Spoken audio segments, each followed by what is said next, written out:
Assalamualaikum warahmatullahi wabarakatuh.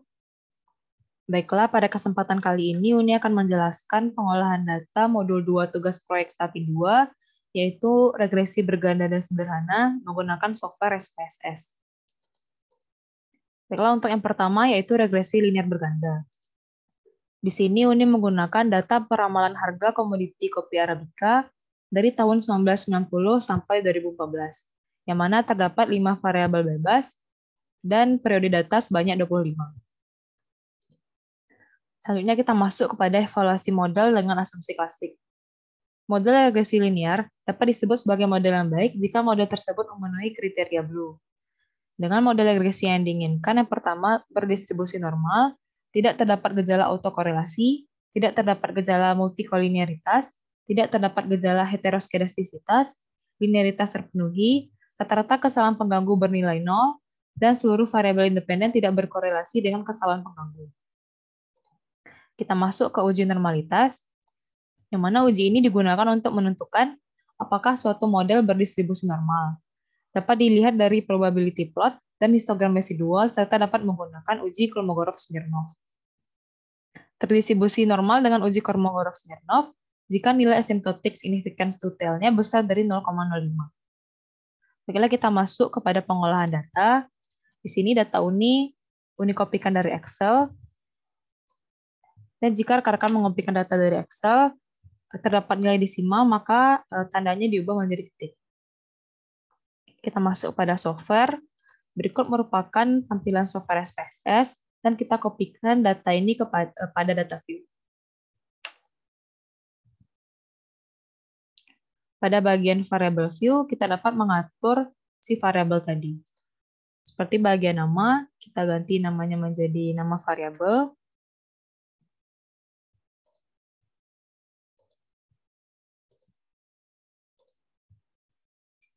Pada bagian desimal, kita atur apakah data tersebut memiliki angka desimal atau tidak. Pada data Uni tadi, X4 memiliki 3 desimal, dan X5 memiliki 2 desimal. Untuk bagian laba, rekan-rekan dapat mendefinisikan nama dari variabel tadi.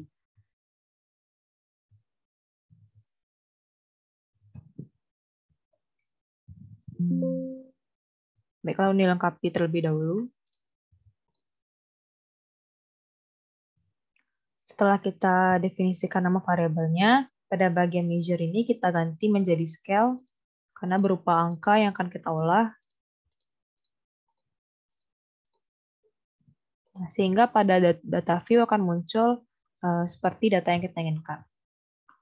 Baiklah, untuk uji asumsi yang pertama yaitu normalitas. Dengan langkah-langkahnya kita memilih analyze, kita memilih regression, pilih linear. Pada bagian kolom ini, pada variabel Y kita masukkan pada bagian dependen, dan variabel X kita masukkan pada bagian independen. Untuk metode kita pilih enter. Pada bagian statistik, kita sekalian akan memunculkan output yang digunakan untuk analisis regresi nantinya. Kita centang pada deskriptif, kita centang pada collinearity diagnostik untuk uji multikolinearitas, kita centang Durbin-Watson untuk uji autokorelasi. Pada bagian plot, kita masukkan S-receipt pada bagian Y dan Z-pred pada bagian X. Kita centang histogram dan normal probability plot untuk uji normalitas. Continue. Pada bagian save, kita akan memunculkan residual dari model ini dengan mencentang unstandardized pada bagian residual. Kita klik continue, lalu kita klik OK.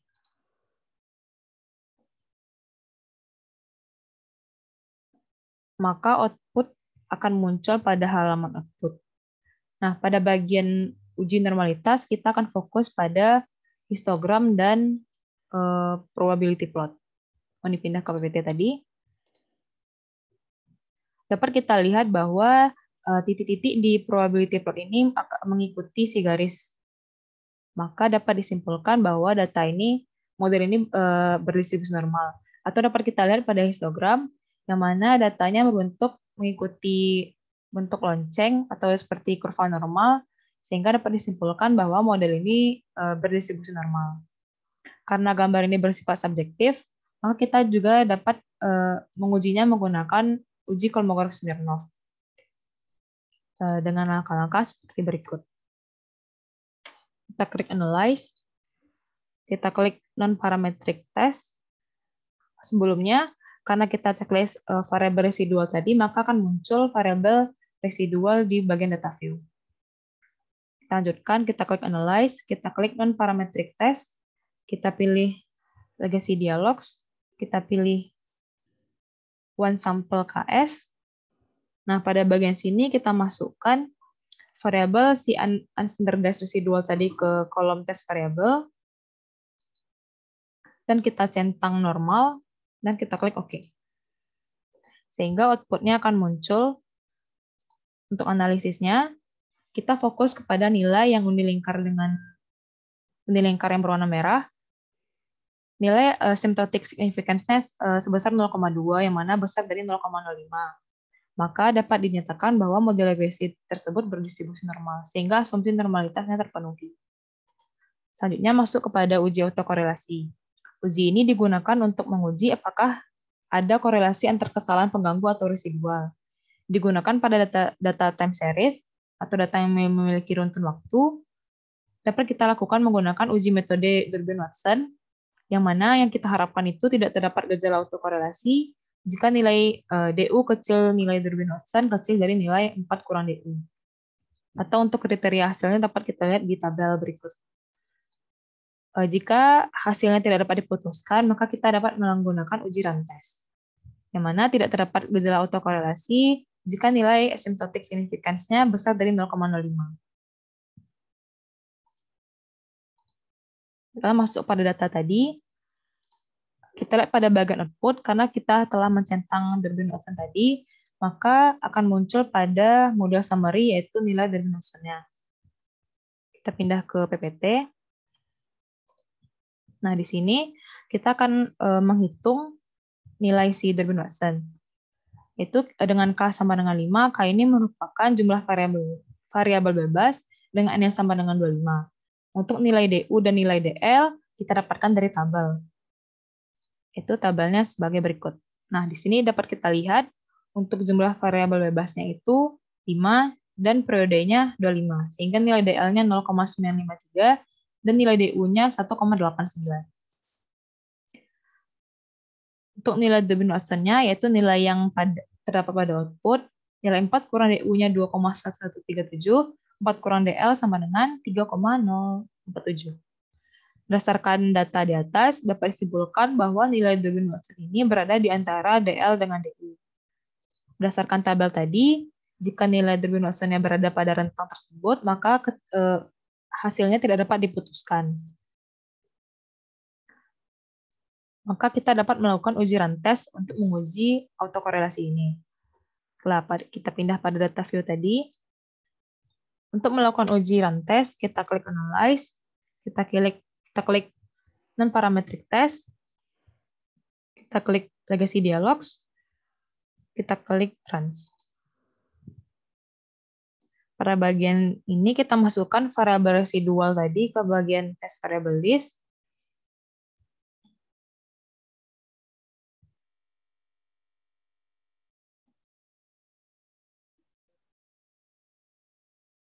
Kita klik median dan kita klik OK. Maka outputnya akan muncul. Baiklah, untuk analisisnya, kita fokus ke nilai yang unilingkar. Jadi nilai signifikansinya itu sebesar 0,223, yang mana besar dari 0,05. Sehingga dapat dinyatakan bahwa model regresi ini tidak terdapat gejala autokorelasi. Sehingga asumsinya terpenuhi. Lanjut pada asumsi ketiga, yaitu multikolinearitas. Uji ini digunakan untuk menentukan apakah suatu model memiliki gejala multikolinearitas. Dapat dilihat dari nilai tolerance dan VIF-nya. Itu tidak terdapat multikolinearitas jika masing-masing variabel memiliki nilai VIF kecil 10 dan nilai toleransinya besar dari 0,1. Kita pindah ke data view, kita pindah ke output, yang mana kita telah mencentang pada collinearity diagnostic, maka akan muncul pada bagian output koefisien. Berikut merupakan nilai VIF dan toleransi. Baiklah, karena semua variabel bebas yang memiliki nilai VIF kecil 10 dan toleransi besar dari 0,1, maka dapat disimpulkan bahwa model regresi ini tidak terdapat gejala multikolinearitas, sehingga asumsi ini terpenuhi. Lanjut pada asumsi berikutnya, yaitu heteroskedastisitas. Uji ini digunakan untuk menentukan apakah model terbebas dari masalah heteroskedastisitas. Dapat dilihat dari scatter plot dan menggunakan uji lainnya seperti uji rank eksperimen, uji Glasser, dan sebagainya. Tidak terdapat gejala heteroskedastisitas jika titik-titik pada scatter plot tersebar acak dan berada di atas dan di bawah 0 pada sumbu Y. Atau jika menggunakan uji rank eksperimen, tidak terdapat gejala heteroskedastisitas jika nilai signifikansi tutelnya besar dari 0,05. Pada bagian output, sudah terdapat scatter plot dari data, sehingga dapat kita analisis titik-titik pada scatter plot ini tersebar secara acak atau tidak membentuk pola tertentu dan terletak di atas di atas 0 pada sumbu Y dan di bawah pada sumbu Y ini. Maka dapat disimpulkan bahwa model regresi ini tidak terdapat gejala heteroskedastisitas. Karena gambar ini juga bersifat subjektif, maka kita dapat melakukan uji rank eksperimen untuk menentukan apakah data tersebut terbebas dari heteroskedastisitas. Jadi untuk langkah-langkahnya, kita pilih analyze, kita pilih correlate, kita pilih bivariate. Lalu pada bagian variabel sini kita masukkan semua variabel bebas dan variabel si residual. Kita pilih option. Maaf, kita centang Spearman. Dan kita klik OK. Maka output correlation-nya akan muncul di halaman output. Untuk analisisnya, kita lihat nilai signifikans tutelnya pada bagian unstandardized residual. Semua variabel bebas memiliki nilai signifikansi tutelnya besar dari 0,05, sehingga dapat disimpulkan bahwa model regresi tidak terdapat gejala heteroskedastisitas, sehingga asumsinya juga terpenuhi. Selanjutnya masuk kepada uji linearitas, yang mana uji ini digunakan untuk menentukan apakah variabel bebas X memiliki hubungan linear yang signifikan dengan variabel Y. Jika nilai signifikansi deviation from linearity-nya besar dari 0,05, atau nilai signifikansi linearity-nya kecil dari 0,05, maka terdapat hubungan linear antara variabel bebas dengan variabel terikat, atau asumsi linearitasnya terpenuhi. Yang pertama, kita dapat melihatnya berdasar dari scatter plot masing-masing variabel bebas. Itu dengan cara kita pindah ke data view, kita klik analyze, kita pilih regression, kita pilih curve estimation. Di sini harga kopi atau variabelnya kita masukkan ke dependent. Untuk masing-masing variabel bebasnya kita masukkan ke bagian variabel. Ini untuk variabel X1. Kita klik OK. Maka output si grafiknya akan muncul di halaman output. Kita pindah ke data view dan kita lakukan hal yang sama untuk variabel bebas lainnya.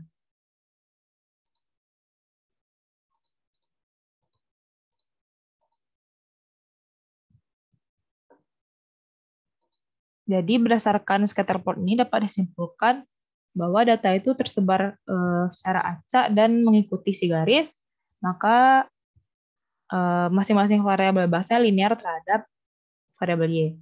Karena gambar juga bersifat subjektif, maka kita dapat melihat dari ANOVA table. Jadi cara memunculkannya itu kita klik analyze, kita klik compare means, kita pilih means, kita masukkan variabel Y ke dependent dan variabel X-nya ke independent.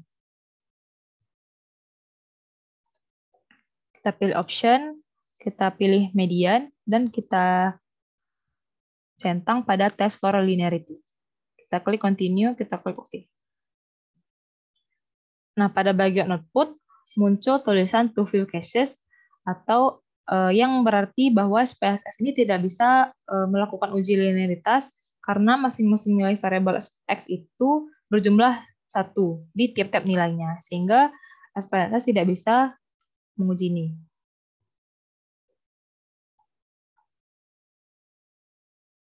Jika pada data rekan-rekan terdapat angka minimal ada 2 data pada suatu data itu, maka tabelnya akan muncul seperti ini dan seperti ini. Jadi karena data tersebut pada bagian X1 kita tidak dapat menyimpulkan apakah linear atau tidak, maka pada bagian data view kita dapat melakukan modifikasi data, yaitu kita dapat merubah skala dari data asli tadi. Pertama kita klik transform, kita klik compute variable. Misalnya pada bagian ini kita pilih nama variabelnya itu transform X1. Pada bagian function groupnya kita pilih all, dan kita pilih fungsi sqrt. Dan kita masukkan variabel dari variabel X 1 sampai dengan X5. Kita klik OK, maka pada bagian data view akan muncul variabel yang kita modif tadi.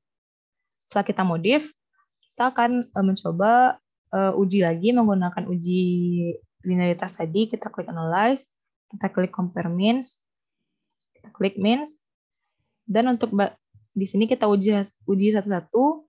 Pada bagian X-nya kita masukkan yang transform X1, kita klik option, test for linearity, continue, oke. Nah, di sini masih terdapat two view cases pada bagian output.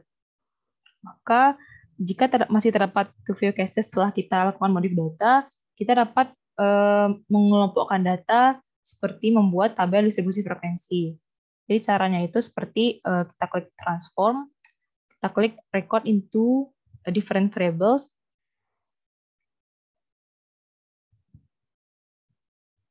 Nah, di sini variabel yang Uni ubah skalanya itu adalah variabel X1. Sini Uni ubah namanya nama variabelnya variabel new X1, dan di sini namanya new.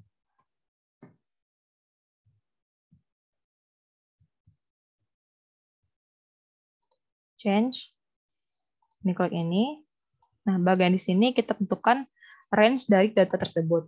Jadi untuk menentukan range ini, kita perhatikan nilai maksimum dan minimum dari data si X1. Misalnya untuk di X1 ini nilai minimumnya itu adalah 17.000.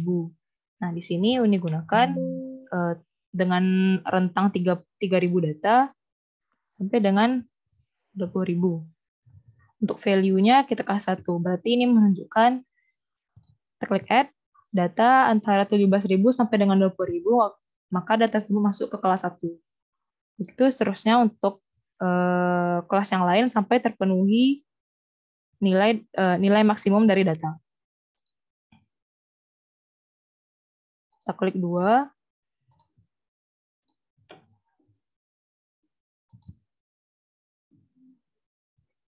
Kita klik 3. Dan seterusnya. Baiklah, Uni lengkapi dulu. Nah, di sini Uni sudah melengkapi sampai terpenuhinya data yang paling maksimum, yaitu sekitar 51.000, maka terdapat 12 kelas.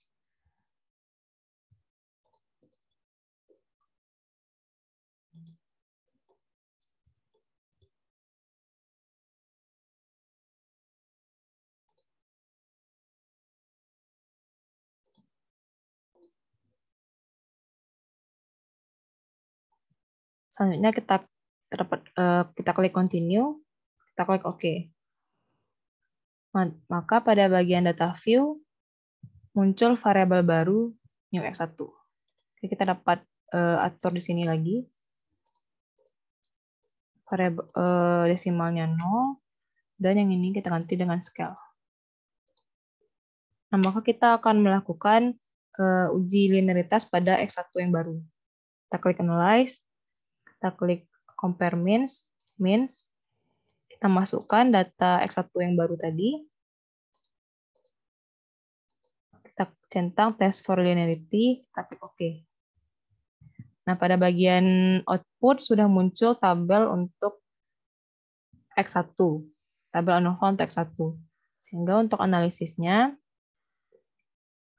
kita lihat pada nilai deviation from linearity, atau kita lihat pada nilai linearity-nya, variabel base X1 memiliki nilai deviation linearity-nya yaitu sebesar 0,247 atau besar dari 0,05.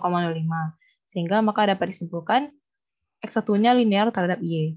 Begitu juga dengan variabel lainnya sampai dengan variabel X5 harus linear terhadap variabel Y.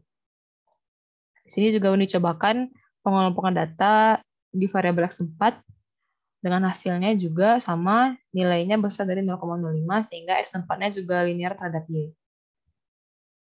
Untuk asumsi linearitas terpenuhi, kita masuk pada rata-rata kesalahan pengganggu bernilai 0. Yang mana kesalahan pengganggu ini merupakan variabel residual yang kita munculkan tadi. Nah, yang kita harapkan nilai rata-ratanya itu bernilai sama dengan 0. Kita pindah ke data view. Nah, bagian ini merupakan nilai si pengganggu atau residual. Di sini kita uji apakah rata-rata nilai residual ini adalah sama dengan 0. Dengan cara kita klik analyze, kita pilih descriptive statistik, kita pilih descriptive. Kita masukkan variabel residual. Pada bagian option, kita hanya perlu nilai min-nya saja. Kita klik continue, dan kita klik OK. Maka output-nya akan keluar. Karena nilai min-nya sama dengan 0, sehingga asumsi rata-rata kesalahan pengganggu bernilai 0 terpenuhi. Selanjutnya, yaitu asumsi seluruh variabel independen tidak berkorelasi dengan kesalahan pengganggu. Dan di sini perhitungannya itu kita akan mengalihkan si variabel residual tadi terhadap variabel bebas dari X1 sampai dengan X5. Dan kita lihat apakah rata-rata hasil kalian tadi bernilai 0 atau tidak. Jadi kita buka lagi data view. Di sini kita akan menggunakan kalkulator dari SPSS ini, yaitu transform, compute variable. Di sini kita ubah namanya UI X1. Pada bagian ini, kita masukkan variabel residual dikalikan dengan variabel X1 awal.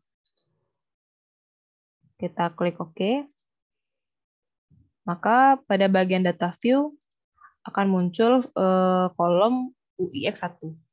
Begitu juga dengan UI X2, X3, X4, sampai dengan X5. Lalu dilengkapi dulu.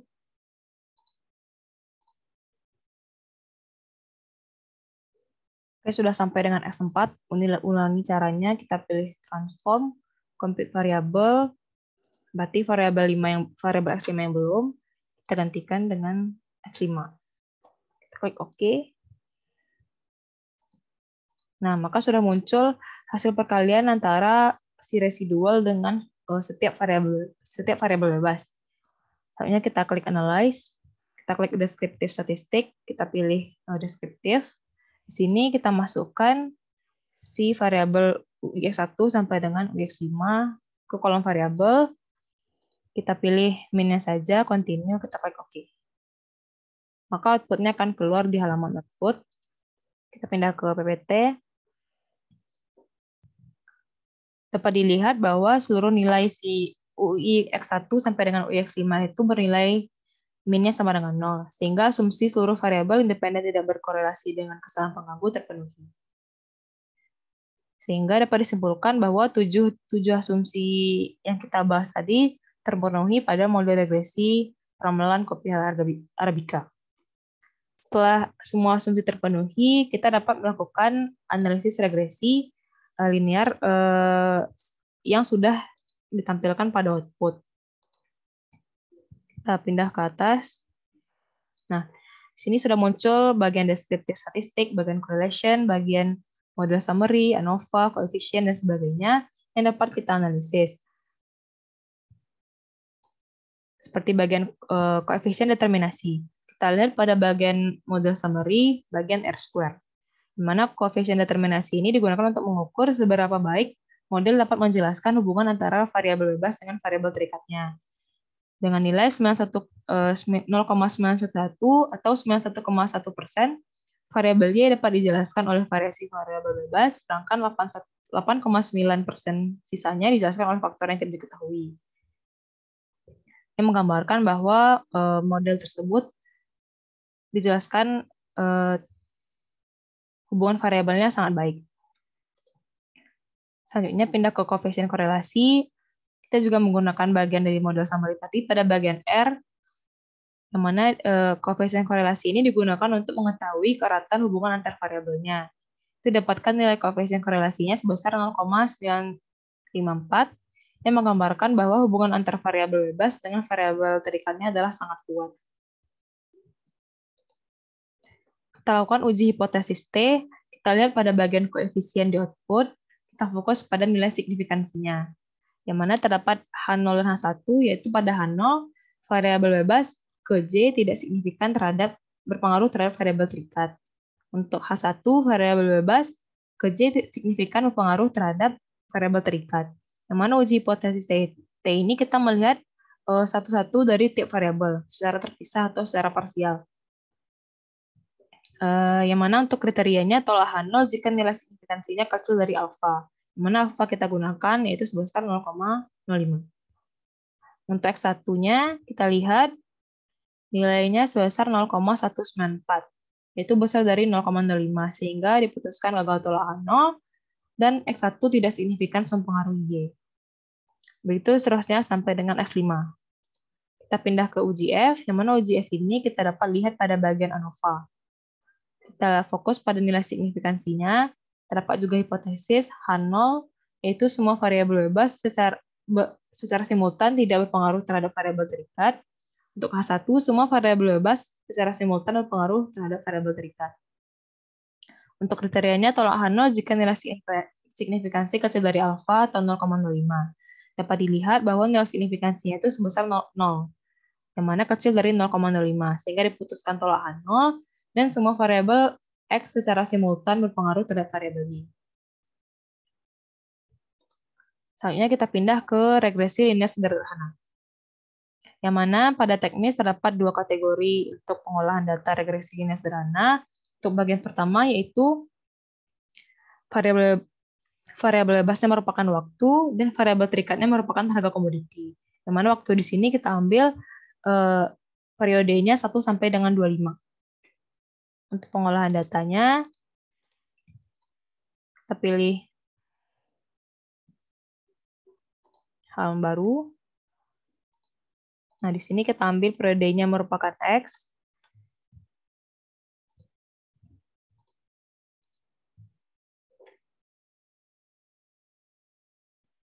Dan Y merupakan harga komoditi.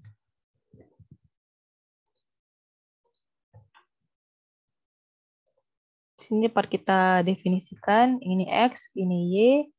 Untuk desimalnya tidak ada. Kita ganti 0. Untuk labelnya merupakan waktu. Dan Y-nya merupakan harga kopi. Sini kita ubah menjadi scale. Dan untuk pengolahan datanya sama seperti tadi, kita klik analyze, kita klik regression, kita pilih linear. Yang harga kopi kita pindahkan ke dependent dan waktu kita pindahkan ke independent. Untuk statistik kita checklist deskriptif, kita ke continue, kita klik OK. Maka outputnya akan muncul. Yang untuk bagian analisis tetap sama seperti yang berganda tadi, kita analisis R-square-nya berapa, korelasinya berapa, uji T, dan uji F-nya bagaimana. Selanjutnya untuk yang kedua, sini kriterianya variabel bebas dipilih dari 5 variabel ganda sebelumnya, dan variabel terikat merupakan harga komoditi. Di sini berdasarkan variabel regresi linear berganda tadi, Uni mengambil variabel X4 yang dipilih menjadi X-nya karena yang memiliki nilai beta paling besar. Pengolahan datanya kita pindah lagi untuk X4 menjadi X. Kita buka data view.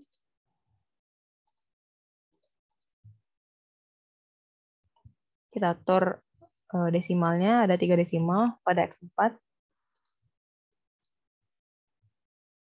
Ini merupakan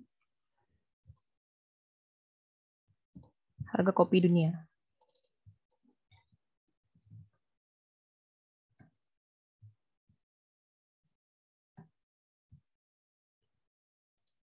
Untuk langkah-langkahnya sama seperti tadi, kita klik Analyze, kita klik Regression, Linear, Statistik, kita checklist Deskriptif, kita klik OK.